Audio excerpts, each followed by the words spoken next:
2024 is going to be the year of the blog and content for me. I have so many exciting things happening. If you followed along on this channel for any time, you'll see that I have renamed the channel. I've renamed my entire business and I'm making huge changes. So with a 1.5-year-old and baby number 2 on the way, I had to really switch my focus from client-facing work as a brand and web designer to mainly focusing on content and blogging and getting into some ad agencies, creating all the Pinterest things, and I kind of want to take you guys along the ride this year while documenting things and creating things. I think it's really going to be fun to show you kind of behind the scenes. And with all of that being said, I was really looking for some motivation and kind of inspiration on planning out some blog related goals for 2024, and I couldn't find a single video. So I am in the middle of a whole rebrand. Things are not done, but this video literally could not wait. I have gone ahead and created my very own Notion kind of template that I will link in the description below. If you want to purchase it, I'm kind of just adding it on to my Notion blog content calendar that I will show you. I wanted to get you guys excited for blogging in 2024 if you are also kind of heading down that route. So let's get into it. The very first thing that I have here is a little section for your words of the year. Now, I'm going to be sharing some of my personal pieces of information here, but I'm also going to just be walking you through this. So if you want to create your own 2024 blog goals, you can absolutely do that. I'm going to share with you like different topics and kind of like my ideas behind the categories. So the words of the year, this can be so helpful when it comes to keeping the right kind of focus throughout the year and having main priorities to really come back to. So I've got 3 words for myself, and I've just put a couple of like examples here for you to kind of come up with your own. So it can be like a goal that you have, a feeling that you want to maintain, or an intention that you want to set behind your blogging efforts.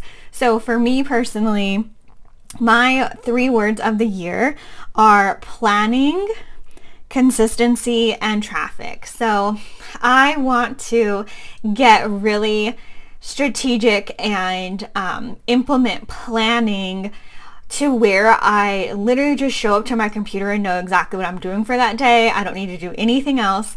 There is nothing else that I, am going to kind of fill my time with. I just need to do what's on my plan and nothing else.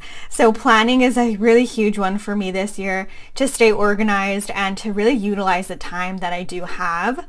Consistency being word number 2 is something that is so hard for me, especially with being a busy mom and when doing client work. A lot of times it's hard to kind of focus on your own business when you are constantly working on other people's brands and other people's websites. So it's hard to stay consistent when you have clients who are, relying on you for what they've paid you for, when it comes down to it. So having the consistency on in my own brand and business is going to be really important. And I think it'll be a lot easier this year, stepping away from client focused work and really just focusing on, my own business. And then thirdly, the traffic word of the year. This is a huge one because we can go ahead and have, all this planning and content that we're doing, but if there's no traffic coming to your content, like what's the point? So in the form of traffic, that for me is really going to come down to Pinterest, number 1, as well as really focusing on SEO for Google. Now, there is so much changing in the form of Google and AI and all of the things that I really want to put a lot of my focus on Pinterest, but everything that I'm going to be doing is going to also be geared towards, keywords and SEO and all of that will still be beneficial on Google. Now, we'll see what happens with all the changes and kind of all of the fears that are out there when it comes to the blogging world and the changes that Google is making. We'll see what happens. But like I said, I'm really going to be focusing on Pinterest, and I'll share with you what that will look like as well. Once you have your main words of the year kind of decided and feel good about them, you don't have to have 3 either. You can just have 1, you can have 2, you can have 10. I probably wouldn't suggest 10, but then I have a goals categories section. So I've broken down the goals for the entire year into 3 main categories. Like I said, this is all I'm really focusing on this year. So I don't have things like social media or, a lot of other categories, I guess. So this is really easy for me in particular because I'm just focusing on the website and the content and being consistent with the blog. So I have category 1 being your brand and website. So this is going to be any website or branding updates that you want to do. So if you want to hire a professional brand designer and finally get your logo, your color palette, all brand elements done, this would be something that you'd put into this category. And also, if you're not quite ready to hire someone, but you have a little bit of experience and you know that you want to update your website in any way, like my navigation isn't very clear, I've got way too many options up there, I need to kind of condense things. What are certain things that you want to do on your website or within your brand? Do you want to get a new WordPress theme? Think about the things on your website that you want to change, or any updates you want to make to your visual brand, your kind of brand strategy, whatever it may be that you want to focus on with your brand and website for category 1. The second category I have is for content. So the goals that you have for producing content. I personally want to be able to post once a week this entire year. Like I said, I've got a busy year ahead, so I'm not going to create any sort of outlandish schedule that I know is just not going to be attainable for me. But go ahead and put your posting goal here 2 times a week, 3 times a week, whatever it may be. I also, with my content, like I mentioned, want to make sure that my planning is just locked down at least 90 days in advance. So I've got everything set out so I know exactly what I'm doing, what posts are going live when, what sort of holidays are coming up, what sort of things within the year that I need to capitalize on, what is going on in the year, and having that planned out in advance so that I know exactly what I'm doing. You can also include things in here, like if you don't really like your stock photography that you're using, maybe you want to find an affordable stock photography website that you can use for your branding, and you want to kind of update things like that.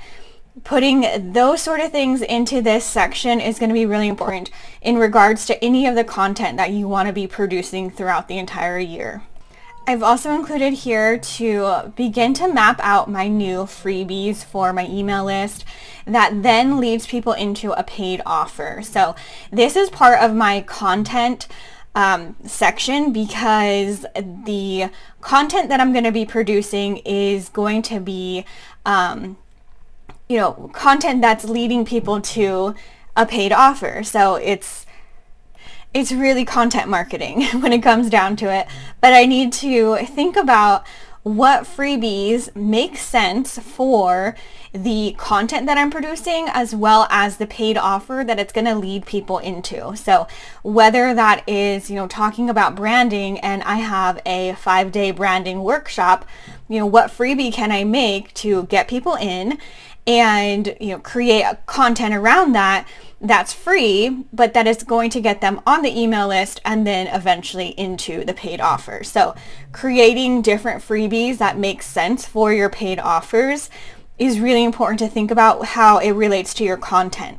You don't want to put in a freebie that has nothing to do with the blog post and just slap it in there and hope that somebody clicks on it or signs up for it. It's really important that the freebies that you make are kind of content upgrades to the blog post. They're taking them a little bit further, giving them a little bit extra, but really making sure that it all works together and it's not just some random things that you've slapped together and hoped for the best. So that's kind of why I put this freebie section in here, even though freebies, an email list, and all of that would be kind of marketing. I really want to think of it as a content marketing kind of strategy, so it all makes sense together. And then the third option or category for my goals is going to be marketing. So the marketing efforts that I want to do this year and the goals that I have for that. I have an email list already because I have been in business for maybe 5 years this year.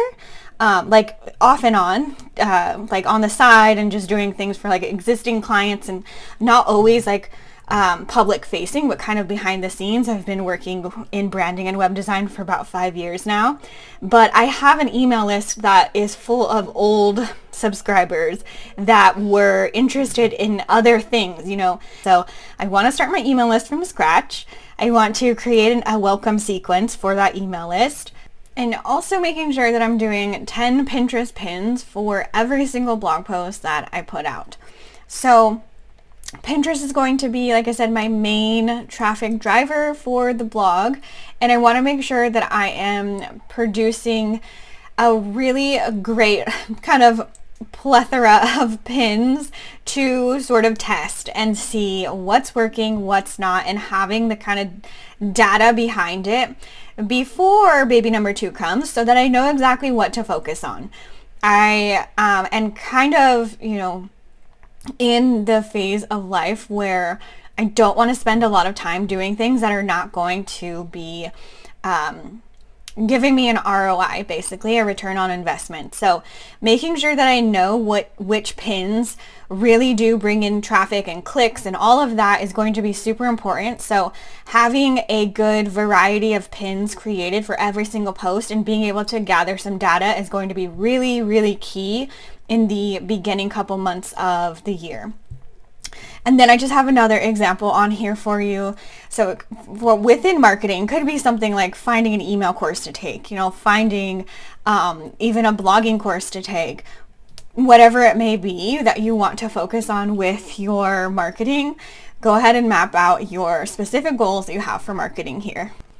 And then after you have all of your goals set out, I have the different quarters broken down here and the category within every single quarter. So Q1, January, February, and March, what exactly are you going to be focusing on within the brand and website? What exactly are you going to be focusing on for content? And then again, for marketing, what exactly are you going to be doing? Are you starting your email list in Q1? Or are you preparing? Are you creating the welcome sequence? What exactly are you doing? So having those mapped out and kind of a game plan for every single quarter and understanding what your focus is on, like I said, so you get to your computer and you just know exactly what you're doing. You don't have, what is it called? Shiny object syndrome, where you see all these little flashy things and you want to try, all these different things. We're not doing that this year. We're sitting down, we've got our plan done, and all we have to do is follow it to stay consistent and to make sure that we are really keeping on top of the goals that we have and that we're setting now. So besides this 2024 blog kind of goals template here that I have, I've also included my blog content calendar template as well. So this is what it looks like here. I've just taken things that I've learned from different courses and things and put them all together and kind of made my own blog post content calendar. So having your keywords here, the categories that it's going to be part of in your blog, some SEO stats, when you're going to post it, all these different things, what affiliate links you're going to be putting into the blog post. Have you done your Pinterest pins? Have you scheduled your Pinterest? What's the final URL? I love this template and content calendar here because you can also see it in the calendar view. I don't have anything in December, so let's go back. So, when things are going live there, but you can also open this up and you can create an outline right inside of here. You can lay everything out and then get to writing. I think it's so condensed and perfect, and I want to include this inside the template. So if you do purchase this little template here that I have, you're getting the entire content calendar template inside of Notion as well, just included. So that's all for this video. Let me know if you are focusing on your blog in 2024, and I can't wait to catch up with you in the next one once we have all of the branding and basically rebrand done and completed. And I really want to share with you everything that's happening within the blog, as well as share some different tips and things for you and your brand and your blog for 2024. So I'll see you in the next video.